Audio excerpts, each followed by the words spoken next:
In this short video, we will get to know how to make out-of-frame video. First of all, drag your video to the timeline and trim the parts you don't need. Here is my video. Now, copy this video and paste it anywhere to make it equal like this. Now, on the first video, simply go to the mask and here you choose film stereo. And now at this place, you just give first keyframe, make it full screen like this, and after few frames at this place, you can make it smaller like that and add a keyframe at this place. Let's say this is here. Now you can see that these are the film bars, and if I play this video, it will look like this.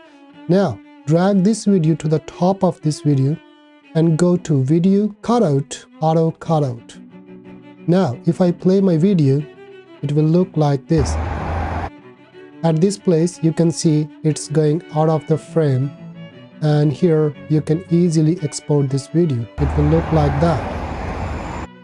Now just go to export and export your video. That's it. Thank you very much for watching, and I'll see you in the next one.